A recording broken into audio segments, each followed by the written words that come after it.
తెలుగుదేశం పార్టీకి సంబంధించి ఇది పార్టీకి సంబంధించిన వ్యవహారం కాదు. పార్టీలో ఉన్నటువంటి ఒక కార్యకర్త చేసినటువంటి తప్పు. కాకపోతే వైసీపీ కార్యకర్త కాదు, వైసీపీ అంటే అభిమానం ఉన్నవాడు తప్పు చేసినా అది పార్టీనే జగనే చేశాడు అని చెప్తున్నారు. కాబట్టి ఇప్పుడు వైసీపీ వాళ్ళు కూడా తెలుగుదేశం సానుభూతి పొడ్డి తప్పు చేశాడు, తెలుగుదేశం కార్యకర్త ఈ తప్పు చేశాడు.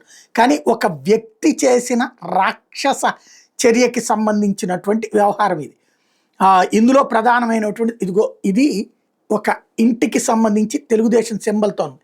వీడే అరాచకవాది, వీడు తెలుగుదేశం పార్టీ కార్యకర్తగా ఉన్నాడు, కుటుంబంతో కలిసి పార్టీ కార్యకలాపాలకు పాల్పడుతుంటాడు. పార్టీ ఎప్పుడు తప్పుడు పనులు చేయమని అయితే చెప్పదు, కానీ ఇట్లాంటి వెధవలు చేసే తప్పుడు పని వలన ప్రజలలో ఆగ్రహావేశాలు వ్యక్తమవుతుంటే వీడిని తాజాగా పోలీసులు అరెస్ట్ చేయాల్సినటువంటి పరిస్థితి ఎందుకు వచ్చిందయ్యా అంటే, వీడి పేరు మీరావలి.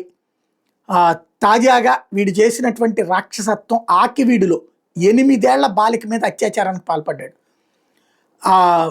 పాల్పడి చంపేస్తాను ఎవరికన్నా చెప్తే అనేటప్పటికి అమ్మాయి భయపడి చెప్పలేదు. ఆ తర్వాత అమ్మాయి పరిస్థితి చూసి తర్వాత ఆసుపత్రికి తీసుకెళ్ళాక డాక్టర్ గారు చెప్పాక, డాక్టర్ గారు ఇతని పేరు కూడా చెప్పాక అప్పుడు ఇతని మీద కంప్లైంట్ పెడితే మీరావలి ని తీసుకొచ్చి అరెస్ట్ చేశారు. అయితే ఈ అమ్మాయి మేనమామ సత్యవాడ కిరణ్ బ్లేడ్ తీసుకొచ్చి వీడిని పోలీస్ స్టేషన్లోనే పొడవబోయాడు. స్టేషన్లోనే ఉన్నటువంటి ఈ మీరా గొంతు ముఖం మీద బ్లేడ్తో కోసేశాడు. దాంతో వీడిని ప్రైవేట్ ఆసుపత్రికి తరలించి ట్రీట్మెంట్ ఇప్పిస్తున్నటువంటి సంఘటన చోటు చేసుకుంది. దాంతో ఇటు రివర్స్లో కేసు కూడా నమోదు చేసినటువంటి పరిస్థితి. వాడికి సంబంధించి ఇది ట్రీట్మెంట్ ఇస్తున్నటువంటి దృశ్యాలకు సంబంధించి ప్రైవేట్ ఆసుపత్రిలో ట్రీట్మెంట్ ఇస్తున్నటువంటి దృశ్యాలు. అయితే అమ్మాయి తల్లిదండ్రులు మాత్రం ఆగ్రహం వ్యక్తం చేస్తున్నారు. వాడి మీద కఠిన చర్యలు తీసుకోవాలని కోరుతున్నారు.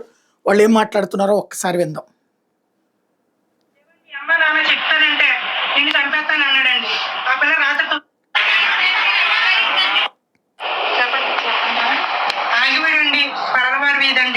ఆయన ఎక్కడో పెద్దప్పటి నుంచి చిన్న కొట్టెట్టుకున్నారండి, బడ్డీ కొట్టు.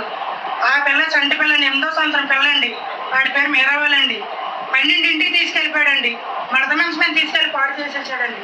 ఏమని మీ అమ్మ నాన్న చెప్తానంటే నేను చంపేస్తాను అన్నాడండి. ఆ పిల్ల రాత్రి 9ంటి కూడా చెప్పలేదండి. పిల్లలకి పెద్దలు కూడా చెప్పలేదండి. 9ంటికి చూసామండి. మేము 10ంటికి డాక్టర్ దగ్గర తీసుకెళ్ళామండి. డాక్టర్ గారు చెప్పారు, ఇలా చేశారమ్మా, ఎవరొక మొత్తం అతను కనుక్కోమన్నారండి. రాత్రి ఇంటింటికి తిప్పామండి. అప్పుడు ఆ పిల్ల చెప్పిందండి, రాత్రి 1 గంటలకు చెప్పిందండి ఆ పిల్ల. అప్పుడు అది తీసుకెళ్ళి కేసు పెట్టామండి. ఆడిపోయారు వాళ్ళందరూ, కుటుంబం అందరూ ఉన్నారండి. పడవల వీధిలో జరిగిందండి. పేరు మీరావాలండి. ఆడు షేక్ మీరావాలండి. ఆ అబ్బాయి ఆడి పిల్లలు మా పిల్లకి నా ఏం చేస్తారో ఆడు చంపేవాళ్ళు మాకు కావాలి. ఇప్పుడు వాడి సాగు చూడాలండి మేము. ఈ పిల్ల జరిగిందండి. 10 మంది ఇంకో పిల్ల జరుగుతుంది. ఏంటి పరిస్థితి?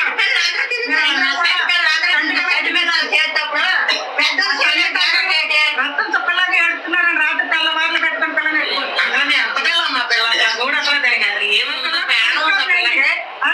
కావాలండి. పాలు తాగితే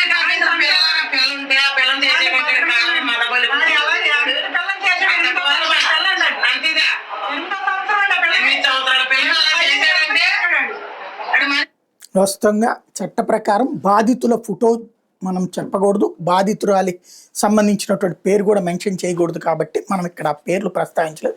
నిందితుడి పేరు మెన్షన్ చేయొచ్చు. కాబట్టి నిందితుడి పేరుని చెప్పుకొచ్చాం. అదే సందర్భంలో ప్రాంతం పేరు చెప్పుకొచ్చాం. వాళ్ళ మాటని వినిపించాను. అందుకని వాడు రాక్షసుడు అనమాట. ఇట్లాంటి రాక్షసుల్ని ఇప్పుడు ఏదైతే తెనాల్లో చేసిన సంఘటనలు ఇట్లాంటి వెధవల మీద చేస్తే సమాజం మొత్తం వెనకాల నిలబడుతుంది.